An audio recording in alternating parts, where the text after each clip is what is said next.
मेरा बच्चा वैसे तो बहुत सारे वर्ड्स बोलता है मिस माहिदा, मुझे समझ नहीं आती। वो फ्रूट्स बोलता है, कलर्स बोलता है, उसको अल्फ़ाबेट्स आते हैं, बहुत सारी राइम्स आती हैं, मामा, बाबा, बहुत सारे वर्ड्स आते हैं। लेकिन जब वो वर्ड्स यूज़ करने का टाइम आता है या उसको मुझसे कुछ चाहिए होता है, तो वो मुझे कह के नहीं कहता, मुझे बुलाता नहीं है, मामा नहीं कहता। वो चीज़ का नाम नहीं लेता, सिर्फ़ पॉइंटिंग करता है, जबकि उसके पास वोकैब्युलरी है। नॉर्मली ये चीज़ ऑटिज़्म में देखी जाती है, उसके अर्ली साइंस में आता है कि लेवल 1 अगर ऑटिज़्म है बच्चे को, क्योंकि नॉर आप जितनी भी टिकटॉक की वीडियोज़ देख लें, सब अपने माइल्ड मॉडरेट टू स्वेयर बच्चे ऑटिज़्म पे ये टिकटॉक पे दिखाते हैं। कोई भी अपना माइल्ड केस नहीं दिखाता कि मेरा बच्चा बड़ा माइल्ड सा है। माइल्ड वाले तो एक्सेप्टेंस पे ही नहीं आते असल में। उनको होता है बस बच्चा ठीक हो जाए। नॉर्मली माइल्ड केसेस में ये होता है कि बच्चों के पास वोकैब्युलरी है पर उनको एक्सप्रेस करनी नहीं आती, उनको वो मैनर नहीं है कि किस तरीके से ऐसे वर्ड से जुमले बनाए जाते हैं, कैसे उनको फंक्शनली यूज़ करना है। अगर आपके बच्चे में ये साइंस आ रहे हैं तो दो ही पॉसिबिलिटी है, या तो उसको स्पीच डिसऑर्डर है जिसकी वजह से वो उसको यूज़ नहीं कर पा रहा, और बाकी सब चीज़ें उसकी ठीक है, सिर्फ स्पीच वाले डोमेन में मसला है, बाकी सेंसरी कोई मसला नहीं, सोशलाइजेशन में कोई मसला नहीं, पब्लिक प्लेस पे वो भागता है तो नेम रिस्पॉन्डिंग में कोई मसला नहीं। लेकिन अगर उसके ऐसे मसले हैं जिसमें ऑटिज़म के भी साइंस मिक्स हैं, तो माइट भी पॉसिबल वो लेवल 1 में स्टैंड कर रहा है। लेवल 1 आइडेंटिफाई करना इसलिए मुश्किल होता है क्योंकि पेरेंट्स उसको लेवल 1 ऑटिज़म कंसीडर ही नहीं करते। वो स्पीच डिले और स्पीच डिसऑर्डर्स में ही रहना चाहते हैं, क्योंकि वो ऑटिज़म वर्ड सुनने से भी डरते हैं। अब आप नॉर्मली जो वीडियोज़ देख रहे होते हैं ना टिकटॉक पे, इंस्टाग्राम पे, वो सब स्वेयर केसेज़ हैं, वो सब प्रोफाउंड या मॉडरेट केसेज़ हैं, क्योंकि उनके पास एक्सेप्ट करने के अलावा कोई चांस नहीं है। बच्चे विजिबली नज़र आ रहे हैं कि उनको ऑटिज़म है। और माइल्ड वाले पेरेंट्स क्या करते हैं कि वो अपने बच्चे को कंपेयर कर रहे होते हैं उन बच्चों से, कि वो हमने एक चीज़ी फैमिली देखी है, हमने 1-2 फैमिलीज़ और देखी हैं, एक मदर देखी है, उनका बच्चा ऐसा है, हमारा बच्चा तो ऐसा नहीं है। हर ऑटिज़म स्पेक्ट्रम पे होता है, तो इसलिए वो हर बच्चा एक दूसरे से डिफरेंट है।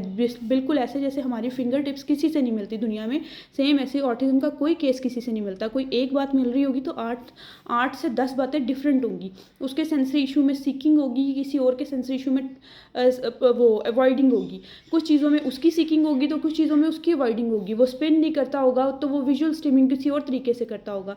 तो इसलिए आप अगर आपके बच्चे के इस तरह के कोई भी इशू नज़र आ रहे हैं कि वो वर्ड्स नहीं यूज़ कर पा रहा, वो सेंटेंस नहीं बना पा रहा, वो आई कॉन्टैक्ट मेंटेन सिर्फ स्पेसिफिक लोगों के साथ कर रहा है, उसकी सोशलाइजेशन में कोई मसला है, घर में नेम रिस्पॉन्ड बहुत अच्छा है लेकिन पब्लिक प्लेस पे नेम रिस्पॉन्ड नहीं है, भागता है तो नॉन स्टॉप भागता रहता है, कमांड नहीं सुन रहा, और वहाँ किसी के घर चले जाए तो रोता रहता है या बैठता ही नहीं है कि उसको बिठाने के लिए हमें पकड़ना पड़ता है, या हम उनके घर नहीं जाते सिर्फ इसलिए कि ये बैठेगा नहीं।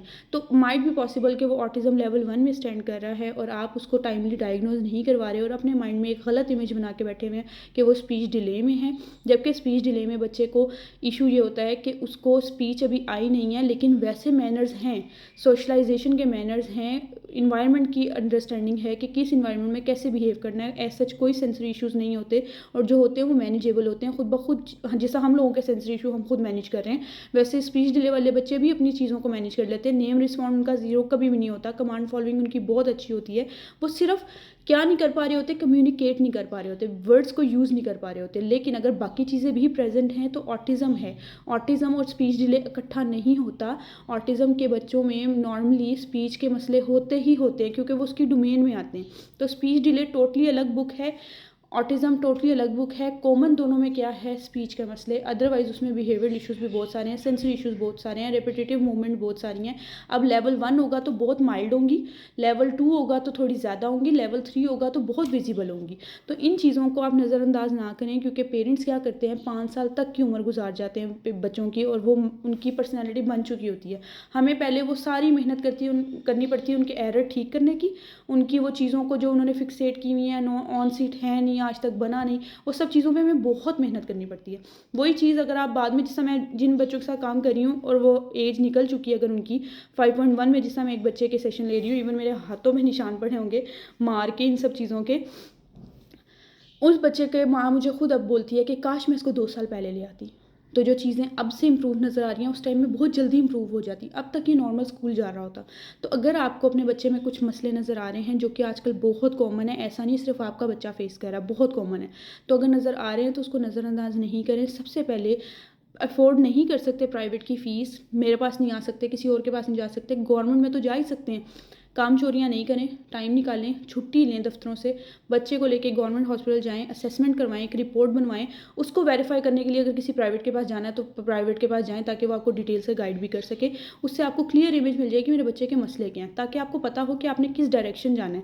जब आप असेसमेंट और डायग्नोसिस ही नहीं करवाते तो आप बस गोल-गोल घूम रहे होते हैं, कभी स्पीच डिले में, कभी ऑटिज़्म में, कभी एडीएचडी में, कभी इंटेलेक्चुअल डिसेबिलिटी में, कभी ये इस चीज़ में कि मेरे ख़ानदान में लोग ही लेट बोले थे तो ये भी लेट बोलेगा।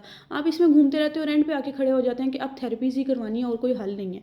तो काइंडली अपने बच्चे का टाइम ज़ाया ना करें, ये बड़ा गोल्डन पीरियड होता है। इसमें सब चीज़ें बेहतर हो सकती हैं।